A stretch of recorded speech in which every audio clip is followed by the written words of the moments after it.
Oh, hang on. Yeah, what are we calling this Keep podcast? on rocking, guys. Was it over underrated? Over underrated. Sous-évalué. Überschätzt. Överunderskattad. Over underrated. Hello, and welcome to episode 10 of Over Underrated. And it's another week of music fun, and this week we're happy to announce another special guest. This week we have Matt Hoss, who is a comedian, a Twitcher, and a podcaster. He does Castival and also Myths, and I believe that Babs is a big fan. That is correct. We were absolutely delighted to get Matt Hoss on. Perhaps a bit less delighted with the overrated choice that he picked, but he was a fantastic guest and a brilliant person to end the last episode of our first season. But don't worry guys, we will be returning in the spring for more podcast magic. So please get out your hairspray, your studded denim jacket, and enjoy part 1. Sous-évalué. Более чем занижен. Sottovalutato. Calcula. Over underrated. So welcome to another episode of Over Underrated with Babs and Fran. And this is going to be the last episode of our first season. Isn't that right, Fran? Sad times, guys, but hey, there's a future coming over the horizon in 2021. Ending this season, we have another special guest. We have a comedian, a podcaster, and a Twitcher, Matt Hoss. Hello, Matt. Hello. Thank you for the lovely introduction. And what a pleasure to be here at the end of the season. Thank you for making it so far, everyone. Well done, listeners. And are you enjoying 2021? Actually, well, enjoying such a strong word for this post-pandemic time, isn't it? You know, Broad word. Well, I actually, to be honest, I'm one of these annoying people that I don't mind being indoors all the time. But obviously, it affects a lot of people in a lot of different ways, and I'm very mindful of that. But in the last year, I've come onto Twitch. I've started my new podcast. I finished writing my book, so I feel that I made the most out of lockdown. I felt, and though it's a terrible situation and it continues to be quite upsetting and hard, I feel that I'm not really wasting any days, and I'm trying to. So far it's going pretty good, but I am also mindful that it could take a dip up and down at any point. Do you know what I mean? I was going to say, you're one of those smug, productive people during lockdown, right? Like, while everyone else is having a crisis, you're there like, I can Twitch, I can write a book. I'm very jealous, Matt, quite honestly. Yeah. I'm like, oh my God, it's so hard for me. I've only written 2,500 words on my book today. Oh my God, so Deary hard. me. Yeah. Well, we're a month into January, and Trump's out, guys. Woohoo! Woo! But Glastonbury's cancelled. Ooh, nay. So hopefully it's going to be a better year than last year, but who can say? But thank God that we still have hair metal, guys. Oh, not a truer word has been said. Oh my God, thank you. Right, this is my religion. Many people ask, kind of like, what kind of what would be your dream podcast to do? Would it be Mark Maron? Would it be like, going on Stuart Goldsmith? No, it's 80s hair metal right here, right now. This is my destiny. Here we are. Thank you. Can we quote you in our social media? Thank you very much. No. Yes, of course.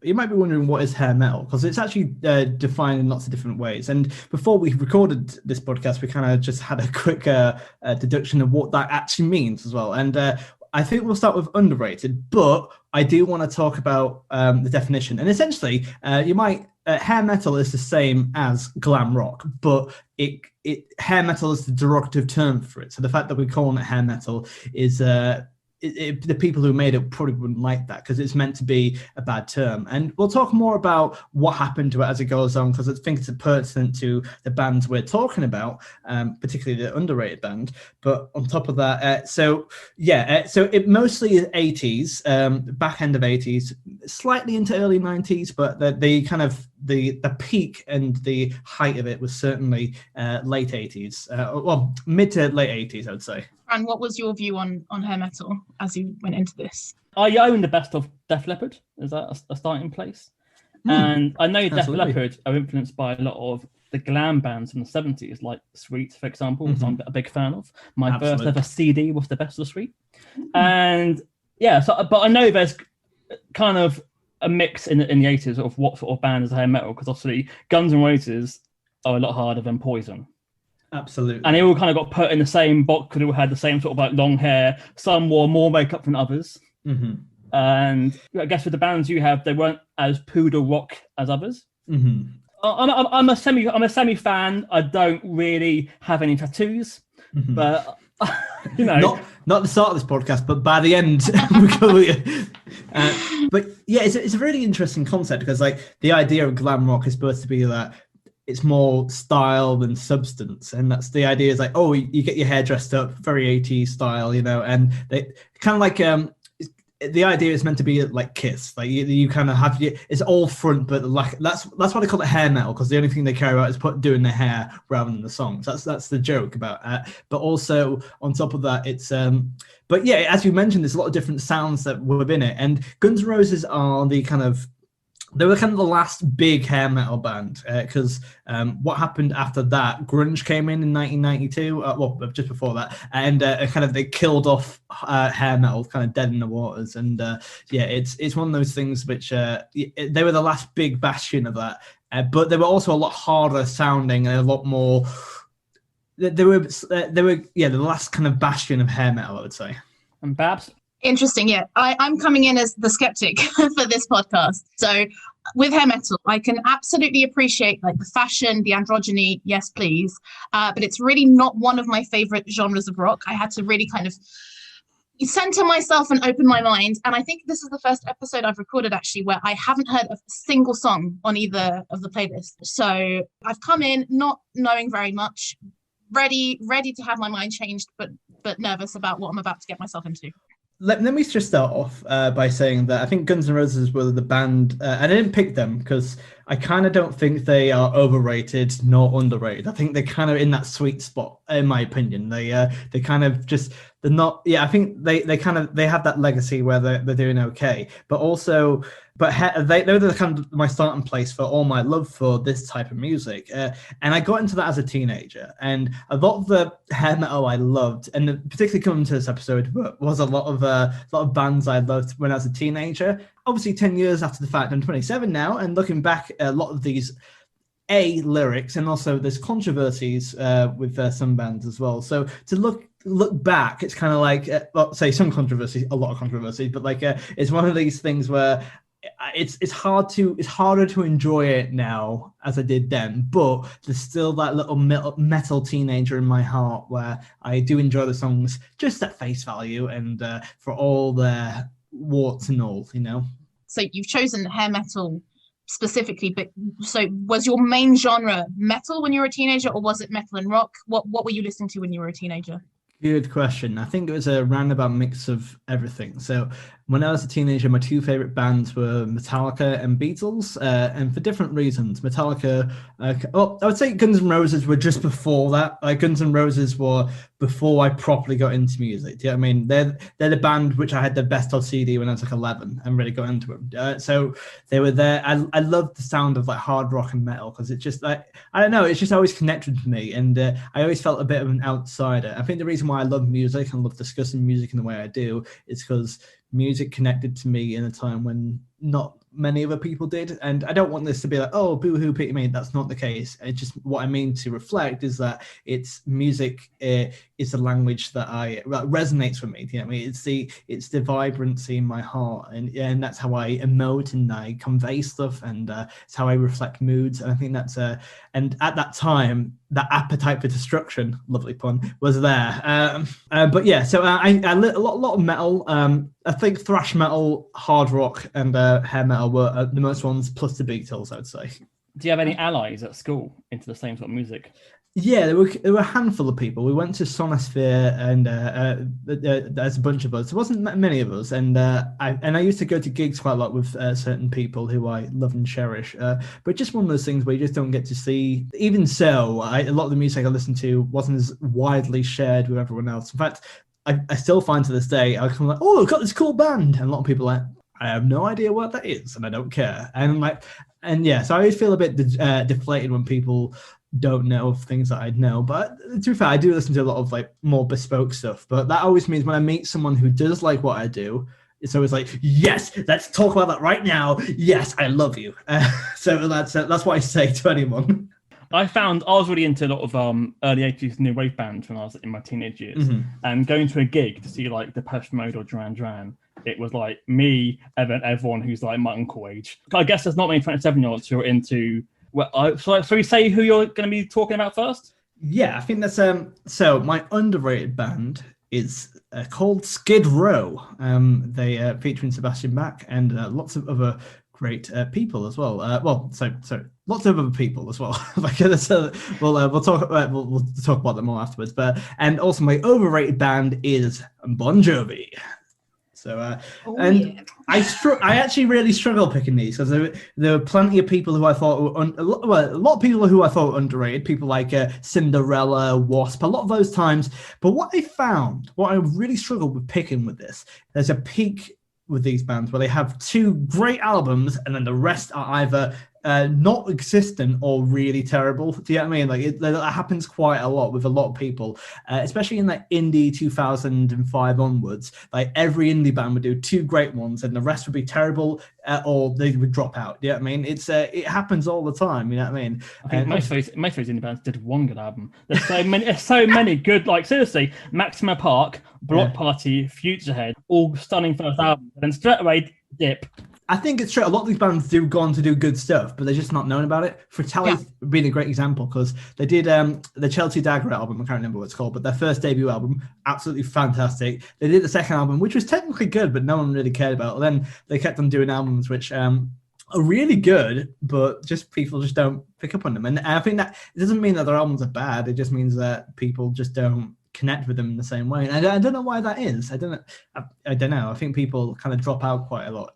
I think, quite a lot of people, they will like a band when it's popular and then not keep up. Like I know these weirdos, these people where it's like, because this is the genre that's on the radio now, like I'm going to get really into grunge and listen to like, everything between 91 and 94 and then just not get involved. And actually there's quite a few bands from that era still doing interesting stuff and things like that. And just to reassure you, Matt, you are in a safe space of people who definitely use music to convey their emotions and are very much into it. So welcome and share away.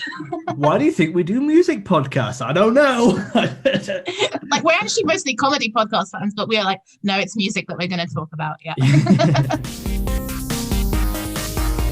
Underrated. All I knew about Skid Row going into this was the name. But it turns out I knew a bit more because, of course, Sebastian Bach was in Gilmore Girls, and that's where I know him from, right? Oh, I actually didn't know that. Yeah, so... okay. He's brilliant. He's absolutely brilliant in Gilmore Girls because he's playing a sort of aging rock star, but he plays it with such enthusiasm and charisma. I think it's just a very interesting character because he's not someone who's like going out, getting laid all the time. He has like a wife and kids and he's genuinely trying to make it in the music business and make it with these other characters who are all much younger than him. And I had a quite nice sort of dig down into YouTube yesterday, kind of watching clips from Gilmore Girls and watching a video of him talking about it. And it was really funny because he was like, I go to a rock club and I'm like the guy from Skid Row, but I go to any suburban area. He was like in Italy, in South America, and there'll be a little girl walking along with her mum and be like, oh my God, you're a girl from Gilmore Girls. And I'm like, that is exactly how I know. I only know him as that. That's amazing. It's really funny. See, the thing is, I'd say I as a rock nerd, I've done a lot of research on this in the last 2 weeks, but I didn't know that. That's pretty big for me. Wow, I'm gonna have to watch Gilmore Girls when I get home. So I recommend start with look him up. Gilmore Girls, Holler Back Girl. You're welcome. Okay, honestly, you're welcome. You can start with that. But yeah, Fran, did you know a bit more about them? I knew the name, so I think I've seen them on like festival lineups, like Download maybe, or like I knew it wasn't the original line. I knew Sebastian Bach's name. I saw people in HMV with the name on a patch on their leather jacket, but I couldn't name a song. And I was shocked about how big they were. They're one of the biggest bands in the 90s, weren't they? In the early 90s, bigger than the band, bigger than Guns N' Roses. So yeah, that started with me and how fast they crashed. Yes, absolutely. And because they did Castle Donington 1992 Monsters of Rock, and because they're on the bill with some pretty legendary people. I think it's Metallica and Guns N' Roses and lots of other wonderful people as well. So it's a slim lineup, because back in the day it's like a one-day festival, but it's pretty amazing. And it felt a bit cheap picking them for underrated, because they are massive. They are a big cult band, but also not many people know about them. So I felt that they did fit the remit of the podcast, but it actually happens with a lot of our bands where we're like, yeah, underrated, and then we go and look and it's like they have 1 million followers on Spotify. So I checked with Skid Row, they have 2.5 million monthly listeners and 1.6 million followers. So they're big, but I'm like, again, I like to think I know my music, and all I knew about them was the name. So I'm really glad that you picked them, because I've discovered something new. Well, thank you. And the reason I got into Skid Row is actually, and I think this is a testament to their legacy, really, is that when I was young, I went to go and see Kiss live in 2010, and really loved them. And their support act was a band called Taking Dawn, the band from, I believe, Los Angeles, and they're a really awesome, like, hard rock band. And they said their inspirations, and Taking Dawn were one of my biggest bands of all time. They only released really one album, and they're releasing stuff at the moment, but they released an album about 10-12 years ago called Time to Burn. Wonderful album, and exactly what I liked as a teenager, and it's pretty similar to Skid Row, because I listened back to it and go, oh, that's where they get all the inspiration from, and that's how I got into Skid Row. I didn't really listen to Skid Row lots at that time, but I eventually kind of made my way around to it, if you know what I mean. And I listened to the hits of them as well, and I really, really loved what I heard, really. And would you be able to do a brief explanation to people who don't know Skid Row? A hidden link I only found out after this is that Skid Row and Bon Jovi were friends before they made it big. And they had a pact, Sebastian and John Bon Jovi had a pact saying, right, if one of us makes it big, we'll help the other out. And they did. Bon Jovi got big. Bon Jovi allowed them, Skid Row, to be their support act, which was really cool. I thought that's, I really appreciate that. And actually, it does a lot of wonders for Bon Jovi in my heart. They may be overrated in their music, but I actually think they're actually pretty swell people. Skid Row is formed in 1986 in New Jersey. They have the bassist Rachel Bolan, guitarist Dave Sabo and Scotty Hill, and drummer Rob Hammersmith. Currently, they have they're still going. They're still going at the moment. They have the Dragon Force lead singer ZP Thart at the moment. Sebastian Bach is not on it. He's been out since the third album. And I kind of feel that that's why I just kind of stopped listening to them, if you know what I mean. Like, it's they're putting out pretty good music, but I don't. Do you ever feel it when the main thing is gone, there's just a lack of emotional connection to that band? Do you know what I mean? Happened with my love for Dead Kennedys, proper love Dead Kennedys, but when Jello, the frontman, wasn't in it anymore, it's like, oh, don't really care about this anymore. Do you ever get that? Yeah, so Fran was asking me actually before the record whether I'd seen any videos of Skid Row, and I kind of hadn't, really, because I didn't want to be influenced by it. But just again from watching Sebastian Bach on Gilmore Girls, what a charismatic, handsome man! I'm sure that he brings a lot to the band that I think would be difficult to replace. So I can believe from what I saw, they released 3 albums with him. And then he left, and then it hasn't been quite the same since. Well, I hear that he got kicked out over Kiss. I believe that Kiss invited them to support them on a big comeback gig, and the rest of the band said no and pissed off Sebastian Bach, and then had a big falling out. So he ended up having a massive fight with the guitar player, Mr. Snake, I believe his nickname is. He got kicked out of the band, and then to pour salt onto the wounds of Sebastian, Skid Row then supported Kiss without him. Well, that sucks. But I kind of feel, from my research, there's a lot of tension within that group between, especially after their second album as well. There was a lot of tension. One of the most controversial things, and I'm kind of glad that Sebastian Bach has turned out quite nice, and I kind of assumed has, but there's this one time where I think at the time, a lot of drugs, a lot of sex, a lot of rock and roll. basically he had quite a bad incident, Sebastian Bach, where several incidents where he was a bit of an AIDS denialist, and basically he wore an anti-gay slogan on a T-shirt. Do you want me to talk more in depth about that, or would you? I love that kind of stuff. I don't know. So basically, he wore a T-shirt that said "AIDS kills fags dead." Obviously, not my words; the words of Sebastian Bach in the 80s, and it's supposed to be a mocking of Raid, which is like the bug spray, and basically he wore that at a gig and also wore it a year ago during a photo shoot, and he's like, well, I've only worn it a couple of times, and he got angry and basically just said he dismissed it very much, saying like, here's the quote: "I don't see what the big deal is, really, but I guess if someone wore a T-shirt saying cancer kills grandma's dead, I'd probably be a little pissed too." And I just feel like he hasn't quite grasped the nuance of it. I just, to be fair, I think that Skid Row aren't the only band who were AIDS nihilists as well, but also in the same vein, they never really apologized for it either. Do you know what I mean? And also they tried to open for Nirvana, but Nirvana said that they were too homophobic, which is pretty good. Good for Kurt Cobain, I would say. Yeah, but he always said that, didn't he? He's like, if you're homophobic, I don't want you to listen to my music. Yeah, to be fair, sorry, that was an interview back in like the 90s. So that's I think honestly that's the worst thing about Skid Row, and it's obviously quite abhorrent, and he didn't really he eventually expressed regret of the incident, but like, I don't condone it, but also it's one of these things where at that time a lot of people were doing a lot of drugs and a lot of questionable activities. Look, like, just Google Axl Rose meltdown, and that any of those like 10 times worse.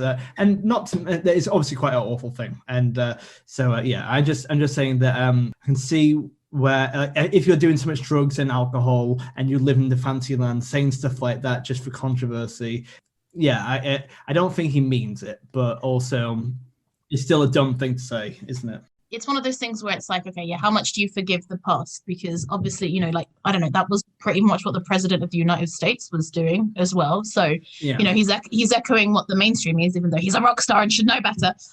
You mean wearing anti-fag T-shirts? Or yeah? Okay. Well, yeah. Reagan did. He had them always under his blazer. But it's the eternal question of separating the art from the artist. Like, there's a really good book that I heartily recommend called Under My Thumb, and it's a collection of essays of female music fans and all the misogynists that they like, and it's just a really interesting read. To be like, I really like this band, but how do I, and it's all sorts of genres from like 50s doo-wop to metal and stuff, and it's a very interesting read. Yeah, and I really struggle with that a lot, particularly with certain songs, because to be honest, like the more research I do into a band to talk about them, the kind of less I love them a little bit, because you get to see a lot more of their warts, really, and get to see a lot of the messed up things that they've done. And I don't know, it makes me a bit upset, and especially like misogyny is still quite rife in the music industry, particularly at shows. But that's like the other suggestion I was going to do instead of 80s hair metal was I was going to talk about modern punk. And one of my favorite things about modern punk is that they're trying to stamp that out a lot more. Like people are a lot more vocal and a lot more open and supportive about that. And I think that's wonderful. Like someone like Jeff Rosenstock, on his live albums and in his live shows, he will actively say at the start of the show, right, if you like, there's sometimes people come to the gig and they feel like they can like kind of grope people or whatever. So I want everyone to cheer cheer if you think you're dead against that, and you'll stop anyone who's going to do that. And everyone cheers and everyone's on the same page. And basically it unites everyone saying, hey, we're not about that. We're all here to like be respected and stuff like that. And I think that's he says it in a far more eloquent and punk way. But I just want to say that I'm glad that that's been addressed. That toxic masculinity has been phased out a bit at the time. Do you know what I mean? And these kind of people like Sebastian Bach in the 80s, and particularly Axl Rose, this is definitely an Axl Rose vibe, that is phased out a lot. For further watching, guys, Sebastian Bach also kicked a fan in the face during a concert in 1989 after he got bottled. You can see it on YouTube. And he went to court and had to like pay the person like millions and millions of pounds. So a lovely guy in a bad place, maybe. Yeah, but I kind of feel like with all these people, maybe I'm too nice, but I kind of feel that there's always, especially, you know what, the Gilmore Girls. I came in here being ready to kind of be like, but kind of be a bit down on them. But actually, the Gilmore Girls kind of allows me to show there's a redemption, there's a growing, there's a maturity, and not all rock stars have that, and not all should be forgiven. And I'm not saying he should be forgiven. I'm just saying that there's some redemption. Until I see Axl Rose and Hollyoaks, I won't give him any redemption for that young man. Oh, yes, please. Lee, pass me the salt. So I don't know if you know, but Sebastian Bach was on Broadway. So he got the part in Gilmore Girls because he played Dr. Jekyll and Mr. Hyde in Broadway. And it was after seeing that the co-creators of Gilmore Girls put him on. So he said that they approached him, sort of, he did an audition for it, which I thought was interesting. But anyway, we can get on to, let's, nuance aside, let's listen to the tunes. So Matt, you've created a 10-track playlist of, I imagine, your favourite Skid Row songs. Do you want to take us through them and then yes, absolutely. talk about why I picked them? Yeah. So I wanted to share with you kind of, I would say, the best of the first 3 albums, by which I mean I put mostly the first album, a sprinkle of the second album, and 1 song from the third album, and for good reason. And let's just go through them. And I think that there's the first album's pretty perfect in my eyes, and there's a couple of okay songs, but the rest of them are pretty banging. So let's talk about the first song we have on the playlist, which is from the first album, called Youth Gone Wild. This is a song that first got me into them, and this very much sounds like Taking Dawn. It has that sound, it has that vibe. And what I love about this song is very much that what they do quite well, which a lot of like punk artists do today, is that they create lines for their backing singers to sing, but also for the crowd to sing. It's a very underutilized thing.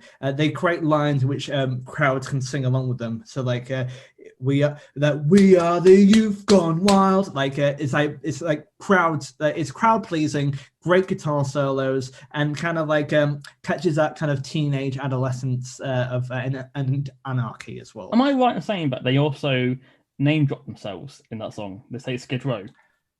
Yes, is that from Park Avenue down to Skid Row? There we go. So you've heard it on the radio, you know, okay, this is a band called Skid Row, thank you very much. Yeah. I enjoy this song for many reasons. Like you said, I like the call and response chorus, which is very much a hair metal kind of thing, isn't it? The big hands up chorus. Mm-hmm. I also like it when they sort of run out of lyrics at the end, and they'll just go da da da da da da da da da da da. This is also my technique during karaoke. Yes, absolutely. Same.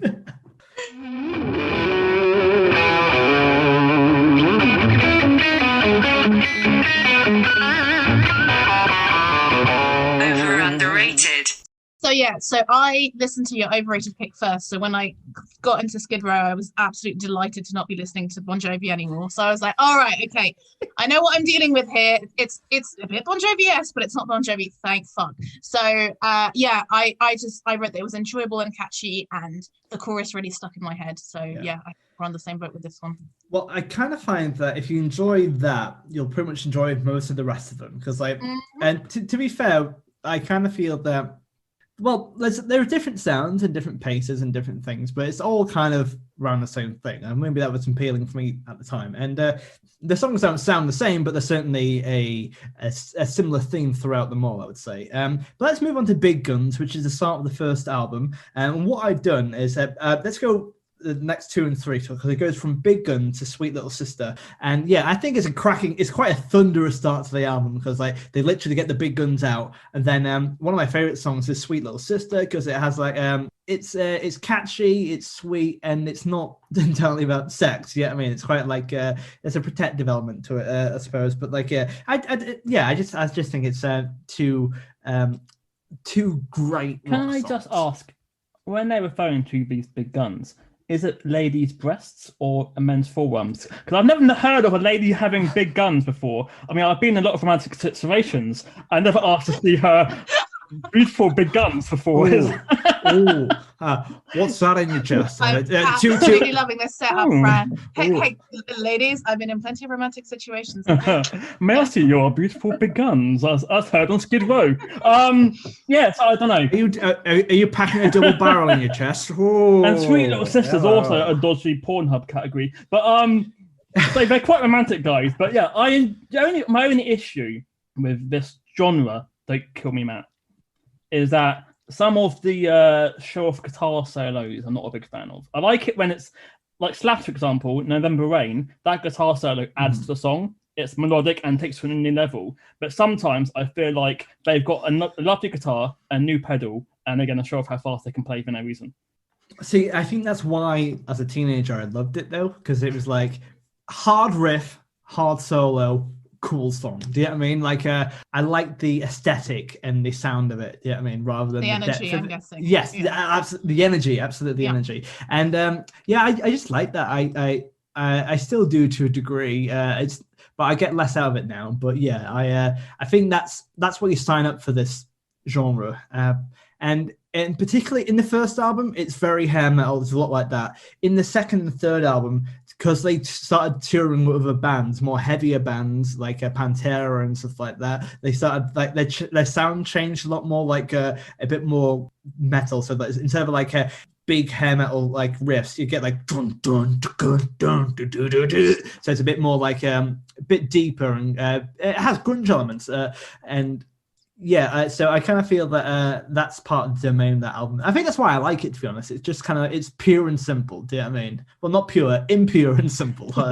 It's nice to hear a hearsay quote. Sorry, Babs. I was going to say, I really enjoyed that metal beatboxing or whatever what you just did, Matt. That was quite fun. Thank you. Yeah, my feeling when listening to the whole playlist, what it reminded me of was the one time I played a video game obsessively, because I'm not much of a gamer at all, but I'm almost getting there after a year of lockdown. I played Guitar Hero 2 obsessively, so incredibly obsessive. And that got me into the types of bands that I would not listen to at all, like Danzig, like Megadeth. Yes. So listening to this just brought me back to those halcyon years, 2006, 7, I think, was when I really got addicted to it. Same. And for these two songs, so I didn't really like Big Guns. I wrote that it felt a bit hair metal by numbers. Although I liked the ending, and I really, with this song and throughout, I really enjoyed the harmonizing. It's like you were saying, like, it definitely seems like it's not just Sebastian Bach, like the harmonies are what makes the band so interesting, for sure. Whereas Sweet Little Sister, I wrote that I felt like I was in a car chase in an 80s film, especially in the beginning. And I enjoyed that much more. For me, guitar solos, yeah, I'm a bit torn on guitar solos, because sometimes I really enjoy it. And actually, with Skid Row, I enjoyed most of the guitar solos. You normally knew when they were coming. I felt like most of the time they did add something to it.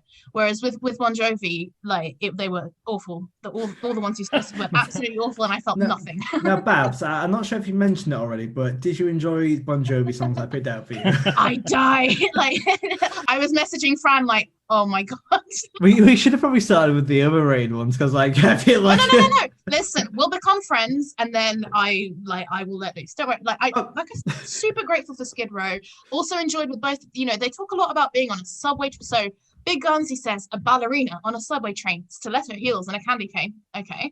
And then in Sweet Little Sister, he talks about a subway queen. So I'm thinking, you know, they're probably environmentally friendly rockers. They appreciate the women getting dressed up and going on public transport. That's a good thing, right? Yes, absolutely. Yeah, definitely. That's what that means. Yeah, sure. Brilliant. You mentioned about riffs, and I guess the next song sort of shows off their new version, Skid Row Part 2 kind of thing, isn't it? Yeah, with more riffs with the Threat. Yeah, so the Threat is off their album, second album, Slave to the Ground, and yeah, it's I feel that the two different albums kind of sound very different, but still, I think they're lyrically kind of similar. Do you know what I mean? So yeah, they just started a lot more heavy metal riffs, and they quite darker themes, I would say. Like they talk a lot more about like society at large, I would say, and hence Slaves to the Grind and like monkey business and stuff like that, which is afterwards it gets less about like girls and fun and more like, ooh, the man. And so but never reaches political, I would say. It's just more about agitation, I would say. I like that with that second album. It's and I think as we talked about earlier, the second album syndrome, where you kind of fall to the wayside,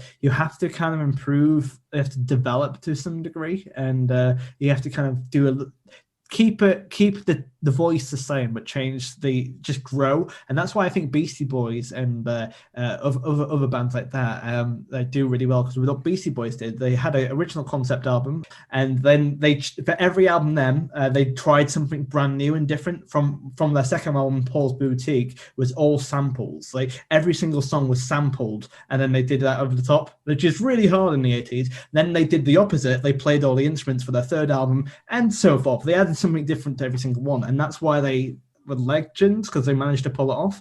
Not all bands do that, but I see that with Skid Row. They definitely do that, and we'll talk more about that, different sound changes for my Overrated band, because sometimes it doesn't work. I was weirdly enough going to mention Guitar Hero as well, because I thought songs like The Threat would be perfect for Guitar Hero, and I was surprised they weren't on it, because I also discovered bands like Cheap Trick through Guitar Hero, like Surrender, Monkey Business you mentioned.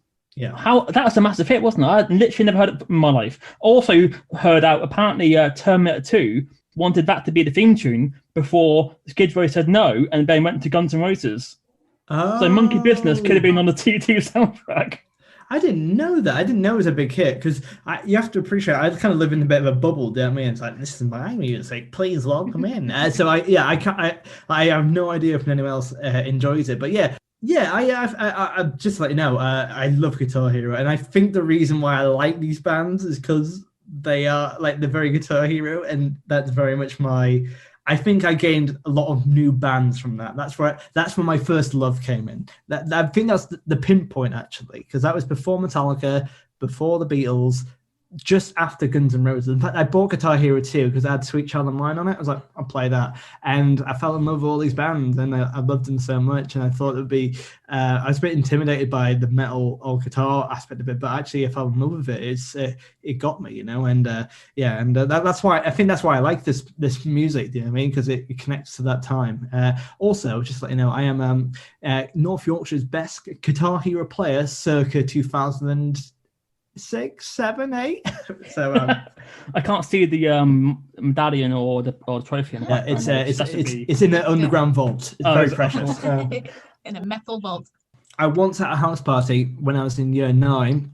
There was a girl I was really trying to impress called, let's call her Jemima. And basically I thought, what's going to impress her? I wasn't very a good-looking boy back then. I didn't really have anything interesting to say, but I could play Guitar Hero. So I thought what I'd do is I'd play Guitar Hero in front of a room full of people watching. It wasn't a good party. It was a party where two people were too awkward to do anything. And so I played Guitar Hero in front of everyone, and everyone just kind of like started talking halfway through, and then they just got very disappointed, and then they all left the room, and I was like, oh.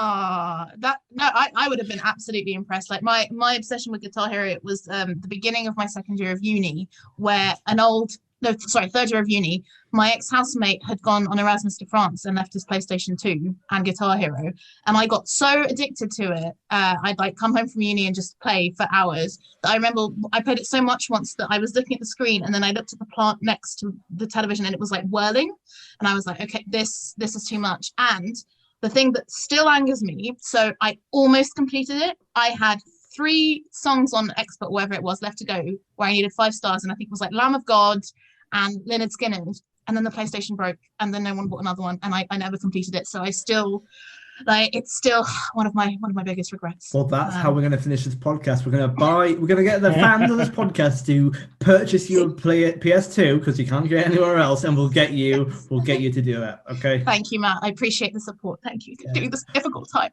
Or we can do a real life version where we can get you a guitar and get you to learn all the songs actually in real life. I think I prefer the Guitar Hero option. Yeah, I think things are a bit easier. Yeah, for sure. But yeah, going back to the threat. So yeah, it's funny that you talked about riffs, Fran, because what I wrote for this one was riffs from the beginning. It wasn't really my go-to kind of song, but I can appreciate it. I liked the yelping, and his range is big. He sings which is really impressive. And then, yeah, Fran, you touched on Monkey Business, which was my favorite. Absolutely. Like, I had no idea. Yeah, really. I had no idea it was going. It started really quietly, and then it just went fucking everywhere. It wasn't hair metal by numbers at all. I thought it was really layered, is what I wrote down. Don't really know what that means, but yeah, I enjoyed it. But Fran, Could I hear cowbell in that song? Oh, maybe. I mean, it felt cowbell, and it felt fine to have cowbell in that song as well. I thought you got cocaine, got monkeys, cowbell. It makes sense to me. If there's a title for this podcast, it's got cocaine, it's got monkeys. And then, so we bring it down for a waste of time. Yes, because Wasted Time is, I think it's the penultimate or maybe the last song of the album. Last song of the album. And I feel that they actually do really good finishing album. They know how to finish an album. It felt a little bit slower, the slower pace, and not to ruin it, but the final song of Skid Row is "I Remember You," which is it's not the final song of the album, but it's a penultimate one, and it's just closing down. It's a bit more gentler, and it allows you to. It's that reflective moment. I think that reflective moment in hair metal bands are really, really important. Guns N' Roses do it really well with Rocket Queen. They have the rock part of the song, but at the end they have this nice kind of reflective moment where they kind of dismiss the rest of their album and be like, you know what, we're here, we're more than just sex, and we can be there for friends as well. I care for you as a human being. And I feel that that's what Wasted Time and both I Remember You do in a really equal measure. It wasn't my favourite. Yeah. It wasn't my favourite. I don't think that they're as good doing a ballad as, say, maybe the Guns and the Poisons and Bon Jovi. Sorry. What was that, sorry? Nothing happened there. Sorry, we're going to have to mute your mic. Sorry, mate. I think Skid Row are better playing hard. Mm-hmm. Yes. How about you, Babs? I couldn't agree with you more, Fran. Yeah, I'm really sorry to say, Matt, with Wasted Time, I appreciated his vocals, and I put here that it's no wonder to me that he had to have hernia surgery recently. I'm not fucking surprised. Like the reach that he has to do, it's incredible. Mm-hmm. But yeah, I Remember You. Like I do not like most rock ballads, and yeah, I wrote that it was too Guns N' Roses and John Bon Jovi-esque for me. So I would pass. But there's still more to discuss that was very good. And I think back in those days, by law, you had to have a section with lighters, so you had to have at least one ballad. Yeah, well, joking aside, they probably thought they would have to as well, because obviously you can't for a gig if you're doing let's say 2-hour show, you can't just be thrashing all the way. You gotta have like gears, if you know what I mean. Like for a comedian, you can't just be like doing one-liners for 20 minutes, or else your eyes will fall out. You know what I mean? Like you gotta have like different gears, and I think so that might not. No one goes to Skid Row because they want to listen to a ballad, but they do. It's a nice way to finish off the album, because like you don't want to just do the same songs over and over as well. So I think that's and it's I think I Remember You was in the top 10 singles as well, so it did pretty well. So we also on the playlist we had Can't Stand the Heartache. We also which is just a song off the first album, which is pretty simple. It's I think we kind of discussed the kind of it has that kind of pop rock mentality to it. It's pretty straightforward, and I like it.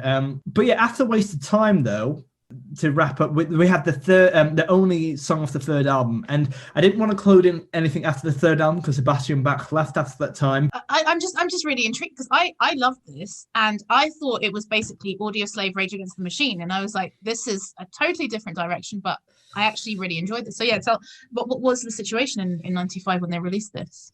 Basically, I was kind of talking about they kind of like just had a massive falling out as well. They managed to record this album, but took me a while to realize when Bach left, and I realized it is after this album. Firstly, it's called The Subhuman Race, and I'm kind of like, I don't know, it just gives me off tones, you know what I mean? If you call something, like any album called that's dodgy territory, you know what I mean? Like, it's kind of like going it's not a pointed hood, it's just white for a reason. Like, you know what I mean? Like, it feels a bit like it's dodgy territory, you know what I mean? So, yeah, absolutely, Audio Slave, that kind of vibe. It felt of the time. It felt very much like very Soundgarden-esque, you know what I mean? It has like big riffs and stuff like that.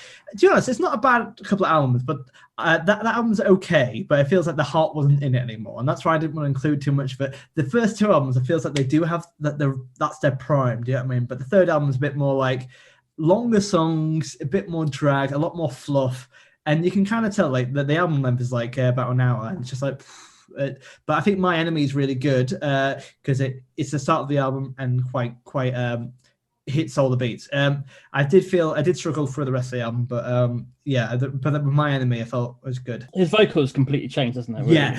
Yeah, I thought it was a different vocalist at one point. Well, it took me. Well, I only found out today that it was. I had to double check my maths, to be honest, because it sounds totally different, but that I think that's. But well, it's been a long time since he. Since about nearly 10 years since he recorded. Since they released, no, actually not 10 years. It was 5 years, 6 years since they released the debut album. So, and obviously years of partying, years of touring, going to change your voice a lot. So, yeah. I think he said that it was to be fitting into alternative music, but if you see him do his classics from the day and his concerts, he is not hitting those notes anymore. A lot of shit has gone down in the 90s for him, unfortunately. But also, this is at the time where all hair metal essentially was told to go off sale, not because people weren't buying it as much anymore. Because though they were quite popular, these bands from 1991 onwards, basically when Nirvana came onto the scene with grunge, it basically people left hair metal to go to grunge. That's why it's called hair metal, because of the people from grunge. Because they look back and it goes, oh my god, grunge is almost like a response to hair metal, going oh, we don't care about that. We don't care about our appearance. We care about fucking music, man. You know what I mean? And that's why it changes. That's why the sound changes, and it's more than just metal, hair metal. It's a different direction, and I think that's very intentional. Yeah, I think they also cut the hair back as well. Mm-hmm. That makes me think, what is there a band that merges those two genres very well, a grungy hair metal band? Because that sounds right up my street. I have to say, with My Enemy, it left me wanting more. I did enjoy the kind of more, let's say, classic hair metal. That in between, I liked, even if it was for kind of, I guess, commercial reasons rather than artistic ones that they were changing their sound. I guess you could call Velvet Revolver that band. Yeah, that's one that I haven't really gotten into. But maybe I should give it another go. Yeah, I think Velvet Revolver might be a nice waypoint because it is literally both grunge and heavy metal with Scott Weiland on the vocals and the Slash on guitar, plus other Guns N' Roses members. But yeah, I kind of find anything post in 2000, I find it hard to call it hair metal because Darkness is technically hair metal, but it's and it is a revival of sorts. And the band I listen to, Taking Dawn, that's also that kind of similar, but also it's just, I don't know, I kind of feel the reason I said 80s hair metal is because I feel it was a time, it was a genre, it was a moment. You know what I mean? It was a certain precipice as well. But yeah, we should. Well, I think we pretty much covered. We also have Beggar's Day for Skid Row. Beggar's Day, which pretty lovely, nice. And also it finishes with I Remember You, which we talked about earlier. And yeah, I think that's pretty much it for Skid Row. Really, I think we kind of discussed it a lot. Unless you had any other thoughts.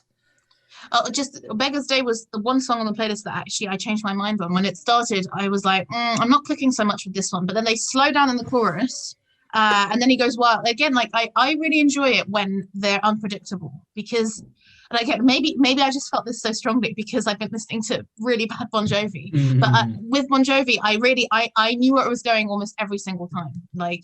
Whereas with Skid Row, it really surprised me at points, and Beggar's Day was definitely one of them. I totally changed my mind on that one by the end. So Matt, how come you didn't choose 18 Alive? Because I think that's our biggest single, isn't it? I think I chose it for that reason, because I think if you're going to know Skid Row, you probably know that one, and I just thought, why not show you some... Honestly, both of these playlists are kind of selling points. I want to show you more the uncut, underrated stuff. I also, with Bon Jovi, I want you to show you the uncut, awful stuff. So, Babs, I guess we should ask you the question. Skid Row, underrated or overrated? Well, okay. I would say if I'm analysing them as me, then yeah, underrated, because I'd never heard of them and I broadly enjoyed them. But they are a massive rock band with a lot of following. So for me, they're just right. What about you, Fran? Yeah, I think they hit the middle. I like a few songs, but I'm not going to go out and buy a Skid Row album tomorrow. But I didn't hate them as much as I thought I was going to. I thought they're going to be like Warrant or Poison and have 2 decent tracks, and then the whole lot would be just fodder. So yeah, I'm happy I've listened to the playlist. I'm happy that I've experienced Sebastian Bach. Check him out on YouTube, guys. His interviews from the late 80s is insane. seriously, the guy has some guts. Yes, yeah, And some guns. Yeah, big guns. Yeah, yeah. All in your chest, AK-47s. Ooh. So thank you for bringing him on, and we can find out what our listeners think as well. Genuinely, there's such a tension there because like, if you say overrated, I will leave this podcast. Like, I'm like not. I did it as a joke before, but I would leave. Over underrated. Sous-évalué. Överschätzt. Överunderskattad. Over underrated. So that was our Skid Row discussion. Clearly, Sebastian Bach, highly problematic, but I actually quite enjoyed discussing that with Matt, and he seemed very open about it. I'm still glad to have discovered the music of Skid Row, although, as you will see, both Fran and I are a bit less keen on the musical selection coming up. You may have enjoyed the ambience. We are currently socially distancing, driving along the highway of New Jersey, listening to some 80s metal. More coming next. Overrated. So Matt, what's your overrated pick today? So, you know what, Babs? I think you're going to enjoy it. It's Bon Jovi, and you know what? As I said earlier, I don't dislike Bon Jovi. I actually think they're a pretty good band, but I think they're the most fitting for the overrated category, in my opinion, because I just feel that Bon Jovi I would say they could do a fantastic best of album, but any deeper than that, you're in dangerous waters here. Because I've seen Bon Jovi live, and I gotta be honest. When I was younger, I proper loved Bon Jovi. Like really, really loved Bon Jovi. Like the Slippery When Wet album, and I still think that holds up. That's an album with You Could Live a Bad Name, Wanted Dead or Alive, and Living on a Prayer. It's genuinely a fantastic album. However, I kind of find any band that's headlining or doing stadium tours, like, they have to have something more than that. You know what I mean? They have to have a legacy. And I think Bon Jovi don't really. And what I wanted to show you today, and the reason I picked Bon Jovi, is that they have a shelf life and it went off 20 years ago. Anything in 2000 onwards, well, even then, I think anything in the 90s onwards after Bon Jovi is quite trim for the cutting. And to be fair to them, they've released albums pretty regularly, and they've kind of tried lots of different directions. Has any of it worked in their favor? No. And that's what I've shown you today. I collected 10 songs for you, and these 10 songs are the worst Bon Jovi songs I could find. I'm not trying to argue that Bon Jovi are a band to listen to. I could have picked songs which are really good, and to be fair, there are some bangers, but these are not them. These are the flaw. These are the factory floor trimmings which should have been off every album, but somehow these songs made it onto albums. And how indeed, and hopefully, after you've listened to them, you've been like, yeah, it will change your view of Bon Jovi, hopefully. Yeah. So I didn't know where you stood on Bon Jovi, because I think with our guests, we want to give the free rein. Like, obviously, the underrated band they pick is going to be a band that they really love and want to promote. But with Overrated, I thought you might be a really big Bon Jovi fan. And you were like, no, these are some amazing songs which are all from the 21st century. I thought, like, Matt's an absolute fucking wild card. What is he doing here? And I was like, all right, okay, let's go into this. And then I absolutely lost my mind. I was working quite late yesterday, and then I was like, okay, do I prepare for the podcast late in the evening, or should I do it today? No, let's do it late in the evening. And I started listening, and I was like, oh my god, like, this is the worst. I think because for me as well, like, Bon Jovi definitely veers into sort of country and Americana, which are two genres I do not like. And yeah, I thought there was going to be a bit more of, like, Living on a Prayer, It's My Life-esque, you know. I can appreciate a bit of that, but my god, it was awful. I just want to say as well, I have actually seen Bon Jovi live in a very unusual setting. So when it was the 20th anniversary of the Berlin Wall falling, I went to visit people in Berlin and had dinner at the Hotel Adlon, which is, you know, the hotel where Michael Jackson hung out with Baby, and it's like this right famous outside of Brandenburg Gate, if I'm correct. right outside the Roundabout Gate, precisely. So we had dinner there with some family friends, and I saw Bon Jovi on the terrace of that hotel, like, I don't know, like 20 meters away in the freezing cold. It was very surreal. And yeah, I mean, they didn't really make much of it, but I'm like, yeah, this is weird. Kind of, this is not the best setting for them. So going in, I was like, okay, I don't really like Bon Jovi, but again, because I didn't know whether you like these songs or not, I was like, oh, probably there's some like amazing offcuts. My God, Matt, it was interesting torture. I would have bloody loved it if these are your favourite songs of all time, because anyone who thinks that the Fairy Tale of New York, the John Bon Jovi version, is the pinnacle, has got guts. I'm telling you. So the first song is technically it isn't Bon Jovi, but it's John Bon Jovi. So it's just by himself. Well, so he did release an EP, a John Bon Jovi Christmas, which is the worst title of anything in the world. It has the songs "Christmas All Over Again," "If I Get Home on Christmas Day," and "The Fairy Tale of New York," and it is atrocious. It's like, it is just like, imagine your favorite song and someone with a lot of money goes, hey, I think I can make that better.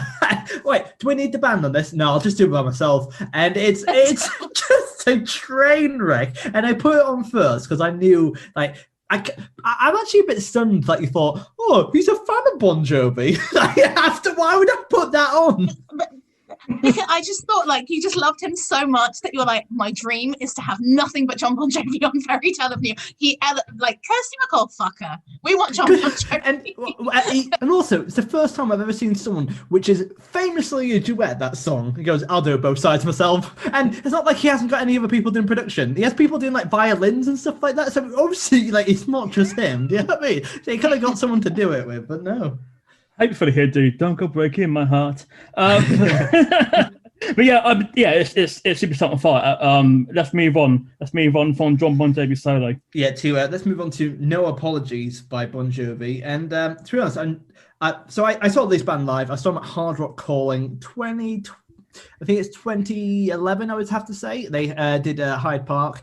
And I really wanted to see them. I love Bon Jovi. I love seeing bands at that time. But they played for 3.5 hours, and I was so bored. Like, I wanted to enjoy it, but it was just so boring. And I think my love for them died since. And Bon Jovi are kind of like a bad ex in my head. Do you know what I mean? They're kind of like at the time when you were in love with them, you think it's great, but when you look back at them, it's like, oh man, that's cringy. Why did you love that? Why do you love that? And I think that's what's in my system right now. And I don't actually think, I think they're okay, but but this is my partner put on No Apologies the other day, and I was like, I hadn't heard this song before. What the fuck is going on? Why is this music on fire? Like, what's going on here? Like, and I don't mean in a good way. It's like it's auto modded. It's like, no apologies. It's like, come on, like what? And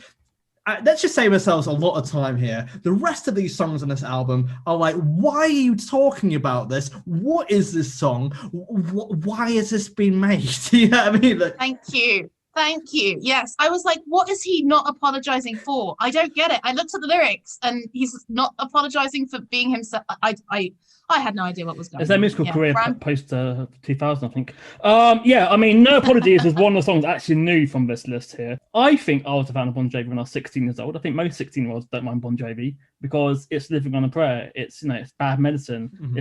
It's all good.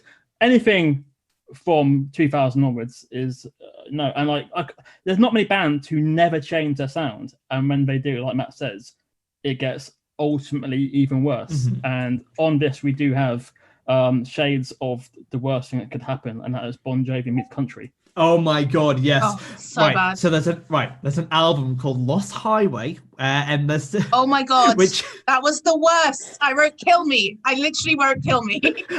I gotta be honest, I've never made it all the way through that song, and I try my best to listen to all this. And the last week, I've been listening to this playlist just to make sure it's all right and kind of do research. But all the Bon Jovi songs, I just get sad. You know what I mean? I'm like, why am I listening to something that makes me upset? it's kind of like, hey, a fun good rock band in 2000. I think it's 2007 that they do Lost Highway, and they just like it's, and you think, oh, it's just absolutely mad. It's just sad and awful. I mean, it's and I'm sure some people will really get kicked out of it, and but I just like, what sane person thinks, you know what, I want my favorite rock band to do a country album? You know what I mean? It's like, hey, Metallica, do you fancy getting some straw in your mouth and talking about hay seeds? You know what I mean? What it, the Hey Hays and the folksy violins at the beginning. I did write that I enjoyed the verses, not that I can remember them because it's all now a blur to me, to be honest. But the chorus is appalling. It's we can move on. I think it gets worse though, because I read today that the reason they did a country album was because Bon Jovi, who calls himself the Bon Jovi Incorporated, because it's a brand, not a band apparently, he noticed that in the mid-noughties, the country music sales in America were not dwindling. So he cynically did a country album to sell more records. That's even worse, Mr. Bon Jovi. Even worse. That Fran is the what. I think that's the reason I don't like the music. That it's disingenuous. What it is. All this music I picked. It's all the reason I like Skid Row, because it was authentic. It's genuine. It's raw. Bon Jovi, Post Slippery When Wet. A lot of songs I picked, it just they just don't care. There's no kind of pride in the music, and then also what they're saying is kind of wrong, and like there's nothing from the heart. It's all from the wallet. Do you know what I mean? And it feels 100% overly polished. It feels, but also with the quality not being good. Do you know what I mean? It's manufactured, and that's what I hate. Manufactured shite. That's what it is. On Save the World, did you hear the line? The sweat on my collar, that's my PhD. Yes, oh my god, it's so bad. like there's some absolute stonking lyrics in there as well. And like also, I'm not sure who listens to this podcast, and obviously all political views are available, but also like there's definitely a Brexit vibe towards Bon Jovi. Do you know what I mean? It's like, we are undivided against the EU. Do you know what I mean? It's kind of like... But actually, what's the... Okay, so I think Fran and I were talking about this. We thought that John Bon Jovi was a big old Republican, but actually, I put down, he is budget Bruce Springsteen, right? And this is before I even knew he was from New Jersey as well. I was like, he's here. There's another song he put on here called Work for the Working Man. And I was just like, he's talking about this, and I do not believe a single fucking word. And it's like, well, maybe he is from a working class background, but I believed in nothing. And especially the guitar solos, as I mentioned before. It just feels formulaic. And also, talking about formulas, I'm not sure if you noticed, but Work for the Working Man, it starts off with a bass, and I'm not sure if you recognize this bass, but it goes like this. Boom, boom, boom, boom, boom, boom, boom, boom, boom, boom, boom, boom, boom, boom, boom. Yep. Bon Jovi plagiarized himself. For Work for the Working Man, they plagiarized the bass riff from Living on a Prayer, which is, that is mad. That's absolutely copper bottom madness. Also, I noticed, do you know that they pay songwriters on all the big hits? Well, they shouldn't. No, I didn't know all the big hits. They brought in helping guys to write songs. It's My Life is Max Miller, the guy who wrote all the Backstreet Boys singles. So Max Martin. Yeah. So they are that cynical. They literally try and search for other songwriters, try and work out how they're going to make some money. But I know that vocoder worked from the Living on a Prayer. Let's bring that back. And then I think, oh shit, we're failing. Let's bring back the bass line from Living on a Prayer to see if that works. They're the most cynical band I've ever known. But that's exactly it there. Like, and that's why I don't buy anything like, oh, my sweat's my PhD, or Work for the Working Man. It's like, but you're also taking credit for these other people's work and getting famous off them. Do you know what I mean? Like, and the thing is, like, what annoys, like, we've talked about this before. For me, sometimes if the song is good, I don't care who's involved or how cynical it is. But here, it's like they're presenting themselves to be the working man heroes here, and if they're doing that and really cynically going along with what the market is doing, it feels very disappointing coming from them.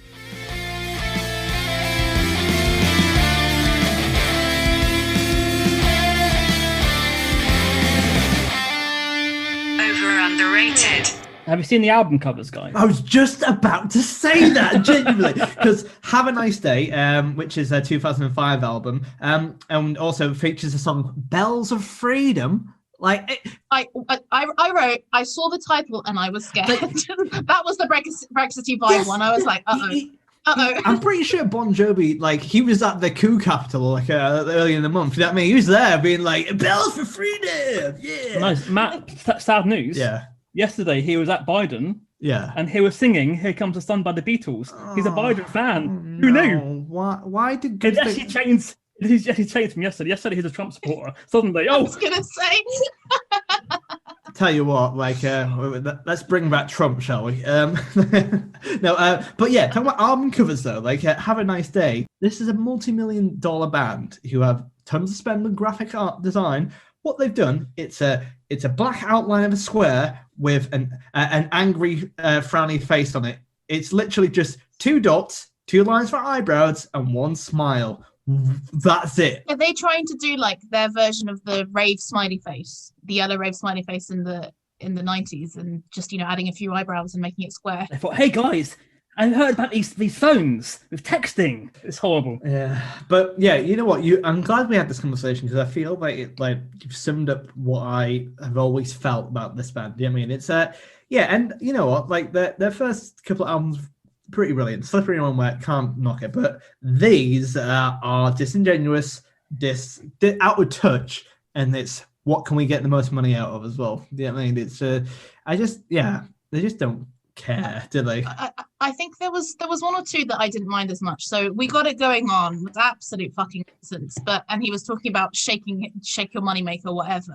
But I was like, okay, this is kind of inoffensive and fine. And I think actually Labour of Love, I don't know about you guys, but I got Chris Isaac Wicked Game yes, vibes. That's exactly what it is. From the guitars at the beginning. And I was like, okay, well, yeah. Now I'm like, well, he's slowly ripping that off then. And I thought it was okay, but like the vote, he's really creepy in this song. He's really simpering. Like one of the lyrics is, and if I need some sugar, I'll get it from your lips. And I was like, this is disgusting. Yeah, you prefer Big Guns, chat. Yeah.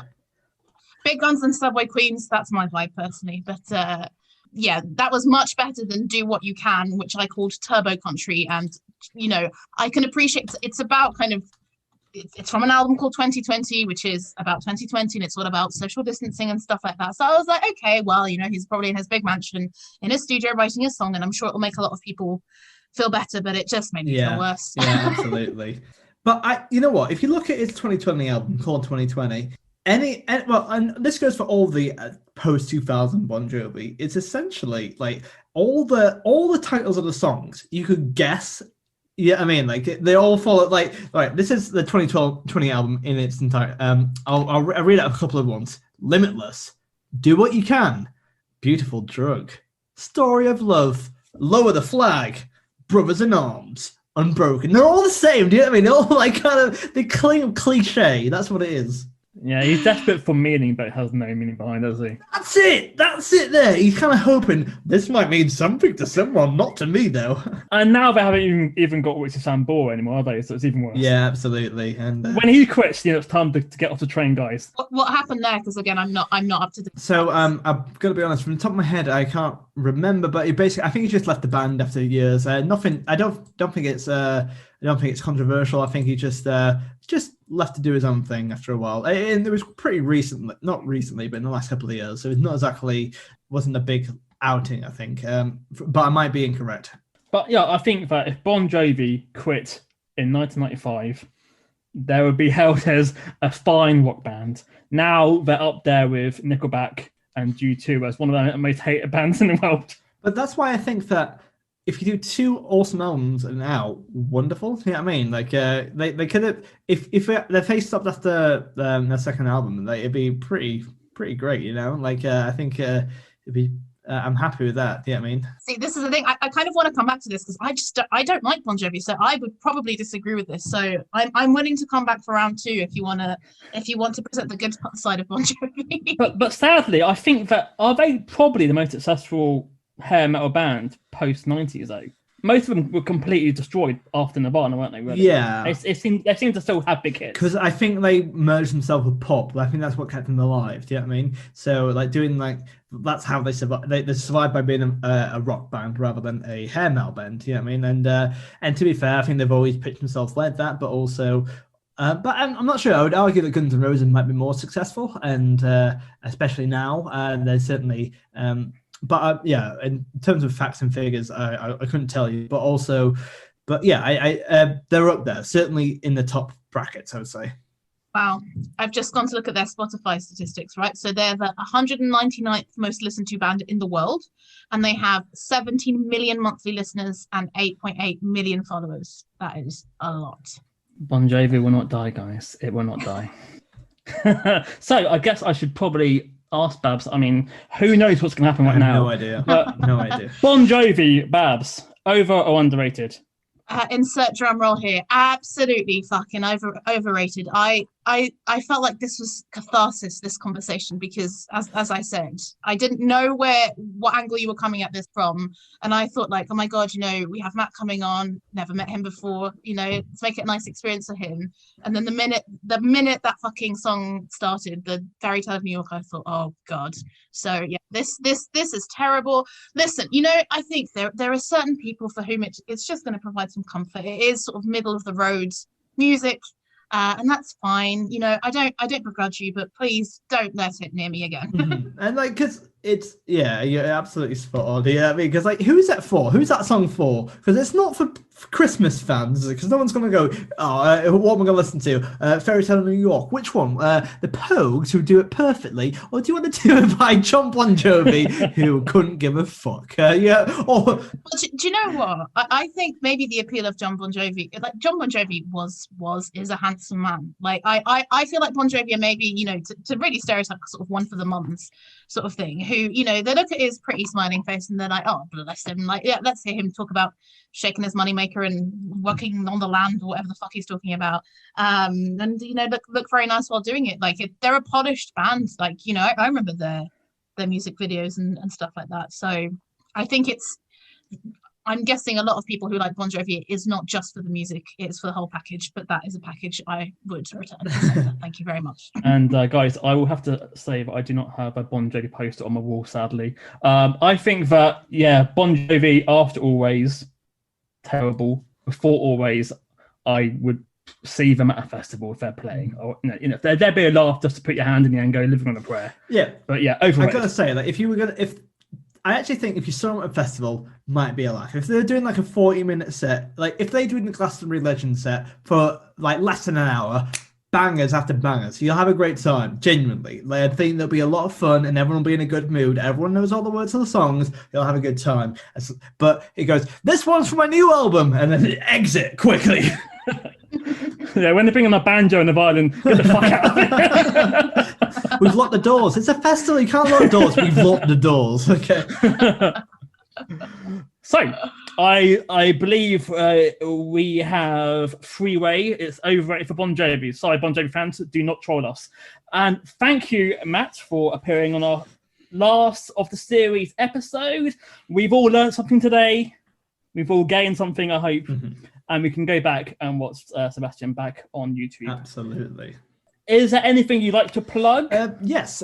If you'd like to follow me at Matt Hoss Comedy on Twitter, Instagram, and Twitch, I do live broadcasts pretty much 3 times a week and maybe more. So do check that out. If you like a community which is kind, caring, with a lot of fun, that's the kind of stuff I do. And on top of that, if you like music podcasts, why don't you check out my podcast called Castable? It's where I get famous people to pitch their dream music festival. It's a lot of fun. And season 3 is coming up very soon, so do check it out. It is a great I was going to say, it's a great podcast. You. And I didn't realise until I think I started following you on social media that you were also behind Myths, which I Oh, really? Well, thank you. Yes. Thank you so much. Yes, Myths is one of my favourites. It's MIFFS. I started with my university friend Dan, and it's really evolved into something different to what it is, because it started off as like a missed podcast, but it's really just about two friends hanging out. So it's quite sweet, and and also what else am I doing? Also, my book is going to be out shortly, so if you like sci-fi, it's called Purify. It's about the environmental end of the world. It'll be on my website, so that's www.matthosscomedy.com. Ciao. Bye bye. Sous-évalué. Более чем занижен. Sopra sottovalutato. Calcula. Over-underrated. So that was the end of episode 10, the last one of season 1.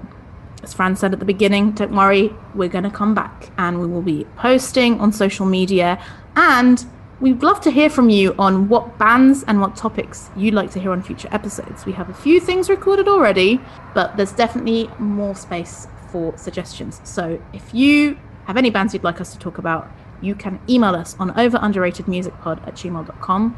We are on Twitter @OUMusicPod and on Instagram @overunderatedmusicpod. Keep on rocking, guys.